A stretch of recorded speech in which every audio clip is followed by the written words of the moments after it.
Hello, আসসালামু আলাইকুম। কে? রাব্বি, আমি জলিল স্যার। তুমি কেমন আছো? এই তো স্যার, আলহামদুলিল্লাহ। আপনি কেমন আছেন? রাব্বি, আমাদের গার্মেন্টসে এখন একটা কোয়ালিটি লাগবে। তোমার তো বাইর করে দিয়েছিলাম, ওই পোস্টটা এখন খালি। এই যে লন ভাই, আপনার চাউলের ডাল। ঠিক আছে ভাই, খাতা লেখা রাখেন। আচ্ছা ভাই। ওই খারা, এই লিখ দে। ওই, তুই আরে বাকি দিছিস, আমার জিগাই দিছিস? না মানে ভাই, উনি তো প্রতি মাসেই বাকি খায়। ওই, প্রতি মাসের হিসাব আলাদা। হ্যাঁ শোন রাব্বি, তোর কাছে গত মাসের অনেকগুলো টাকা পাই। গত মাসের টাকা ক্লিয়ার করা না পর্যন্ত আমি তোর কোনো বাকি টাকা দিতে পারবো না। পুরো টাকা দিয়া পরে সদা নিবি, যা।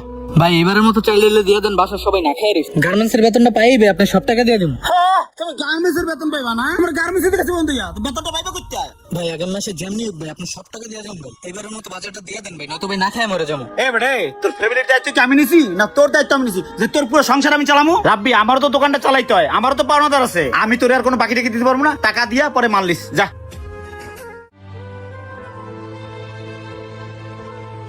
আর তোরে খালি বাকি দেওয়ার লেগে অস্থির হয়ে যায়।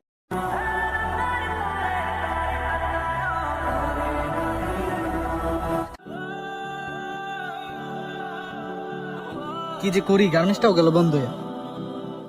এদিকে সকাল থেকে 7-8টা গার্মেন্টসের কেটে গেলাম, ছেলে কোয়ালিটি নেই না।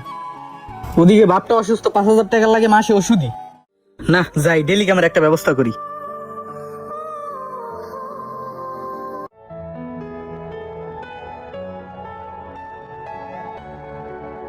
ভাই আমার একটা কাজের খুবই দরকার, আপনার হোটেলে একটা কাজ দেন না। তোমার দেখে তো শিক্ষিত বলে মনে হয়। তুমি হোটেলে কি কাজ করবা? ভাই যেই কাজ দিবেন ওই কাজই করবো। মেসিয়ারের কাজ করতে পারবা? আমার হোটেলে একটা মেসিয়ার দরকার। হ্যাঁ হ্যাঁ পারবো ভাই। আচ্ছা যাও তাহলে কাজে লেগে। ঠিক আছে ভাই। হাবিব, আর মেসিয়ারের কাজটা দেখা দাও তো। এই, ওই টেবিলটা খাবার দেস নাকে?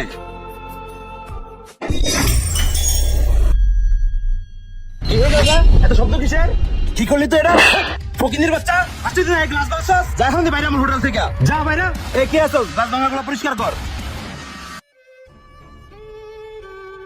এই ভাই দাঁড়াও, সকাল থেকে তোমার আমি খুঁজতাছি। আব্বার ওষুধ ফুরাইয়া গেছে গা, ওষুধগুলোকে আনতে হইব না?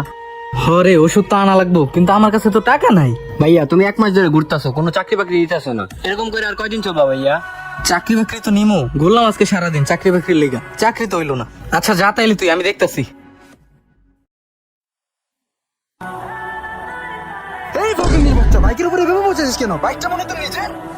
আরে বন্ধু, তুই আমার কলেজ ফ্রেন্ড রাজ না? তুই তো 2 বছর আগে হিরেন্সের মতো আসিলি, হঠাৎ করে গেটাপ চেঞ্জ কেমনি কি মামা, রহস্যটা কি? আরে তুই কি রাব্বি না? এই বেটা 2 বছর আগে তো তুই তেলাপিয়ার মতো মোটা আছিলি, এখন 20 বছর মতো এমন হচ্ছিস কে? আরে বন্ধু আর কইস না, পারিবারিক চাপে একবারে ভেঙে পড়ছি। একটা চাকরি করতাম, চাকরিটাও গেছে গা। আর তুই তো জানিসই পুরো সংসারের দায়িত্বটা আমার উপরে। কি যে করি। আরে বন্ধু টেনশন নিস না, সব ঠিক হয়ে যাবে। অনেকদিন পরে দেখা হলো, লস। আচ্ছা চল।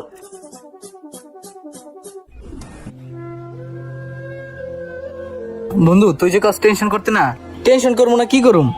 বাপটার 3 দিন ধরে অসুখ, আজকে যদি ওষুধ না নিয়ে যাইতে পারি তাহলে আমার কি মুখটা দেখামু? হ্যাঁ হ্যাঁ, বলস কি এই ব্যাপার? এ ধর, এটা হইবো? হইব বন্ধু, কিন্তু বন্ধু তোর একটা কথা জিজ্ঞেস করি, তুই কিছু মনে করিস না? না না, কি জিজ্ঞাসা, সমস্যা না। তুই তো কয়েকদিন আগেও মানুষের বিড়ি পুটকি টোকায় খাইতি, চায়ের দোকানে 4 বিল কারে দিয়ে দেওয়া হেই চিন্তা করতি। বন্ধু তোর হঠাৎ করে এত চেঞ্জ কেমনি কি মামা? আরে মামা, আমিও তোর মতো ঢাকা শহরে চাকরির জন্য মেলা জায়গায় করছি, কিন্তু কোনো কাম হয় নাই। এখন ঢাকা শহরে আমার 4টা দোকান। বোন, কতদিন আর মানুষের গোলামি করবি? আগামীকাল আমার সাথে যাইস, আমি তোর এক জায়গায় নিয়ে যাবো নি। ঠিক আছে মামা, তুই জেনে লয়ে যাবি, হেনেই যাবো। আচ্ছা সমস্যা নাই, এখন চা খা।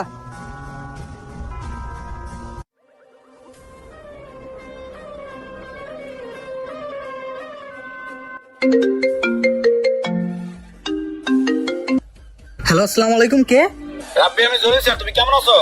এই তো স্যার, আলহামদুলিল্লাহ। আপনি কেমন আছেন? রাব্বি, আমাদের গার্মেন্টসে এখন একটা কোয়ালিটি লাগবে। তোমার তো বাইর করে দিয়েছিলাম, ওই পদটা এখন খালি। স্যার চাকরি বাকরির দিন শেষ, এখন হাতের কাজের বাংলাদেশ। এখন স্যার আমার নিজের একটা সার্ভিসিং এর দোকান আছে, আপনার যদি কখনো চাকরি বাকরি লাগে তখন আমাকে একটা কল দিয়েন। আচ্ছা রাখো। ঠিক আছে স্যার, রাখেন। 1 বছর আগে না খায় মরছি, তখন কেউ জিগায় নেই, এখন এসে চাকরি দিতে। আপনার চাকরি আপনিই করেন।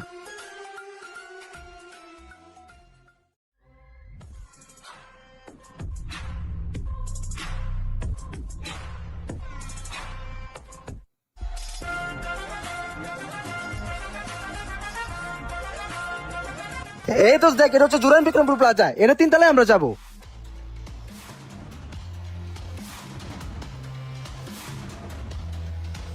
বন্ধু তুই আমাকে জিজ্ঞেস করছিলি না আমি আমার লাইফটাকে কিভাবে এত ডেভেলপ করলাম, এটাই হচ্ছে সেই রহস্য। মোবাইল সার্ভিসিং এর কাজ শিখে আজকে আমি প্রতিষ্ঠিত, আর এই সেই প্রতিষ্ঠান যেখানে আমি কাজ শিখছি, Mizan mobile repair and training centre. তাহলে বন্ধু আমিও সার্ভিসিং এর কাজটা শিখবো। এখন বন্ধু সার্ভিসিং এর কাজটা শিখতে কত কি লাগতে পারে? আচ্ছা বন্ধু তুই কোনো প্রকার টেনশন নিস না, আমি তোকে সবকিছু বিবরণ বুঝিয়ে দিচ্ছি। ভাইয়া একটু এদিকে আসুন তো। আসসালামু আলাইকুম। ওয়ালাইকুম আসসালাম। ভাইয়া কাজের বিবরণ কেমন কি সম্পূর্ণ ওকে বুঝিয়ে দেন। ভাই আমরা এখানে 2 মাসের কোর্স করে basic to advance A to Z কাজ শিখাই, হার্ডওয়্যার সফটওয়্যার আইসির সকল কাজ কমপ্লিট করি। শুনেন, আমাদের এখানে রেগুলার কোর্স ফি 2 মাসে 35,000 টাকা। 35,000 টাকা থেকে আমরা সাধারণ শিক্ষার্থীকে 10,000 টাকা ডিসকাউন্ট দিই। আপনি 25,000 টাকা 2 মাসের কোর্স কমপ্লিট করতে পারবেন এবং 2 মাসের কোর্স শেষে 3টা সার্টিফিকেট পাবেন। 2টি সরকারি সার্টিফিকেট, আরেকটি হচ্ছে আমাদের প্রতিষ্ঠান থেকে। টোটাল 3টা সার্টিফিকেট পাবেন এবং আমাদের এখান থেকে কাজ শিখে দেশে এবং দেশের বাইরেও অনেকেই কাজ করে এখন স্বাবলম্বী হয়ে গেছে। ও হ্যাঁ, আরেকটা কথা, যারা আমাদের এখানে দূর দূরান্ত থেকে কাজ শিখতে আসে তাদের জন্য আমরা আবাসিকে থাকা খাওয়ার ব্যবস্থা করে রাখছি। বন্ধু সবই ঠিক আছে, কিন্তু এই মুহূর্তে আমি 25,000 টাকা কোথায় পাবো? এই তো টেনশন নিস কিসের জন্য, তোর যত প্রকার প্রাথমিক হেল্প লাগে সম্পূর্ণ আমি দেবো, পরে আমাকে ব্যাগ দিয়ে দিস, তুই শুধু মনোযোগ দিয়ে কাজটা শিখ। ধন্যবাদ তোরে বন্ধু। চলেন ভাই, তাহলে ভর্তি ফর্মটা পূরণ করি। আচ্ছা বন্ধু তাহলে চল।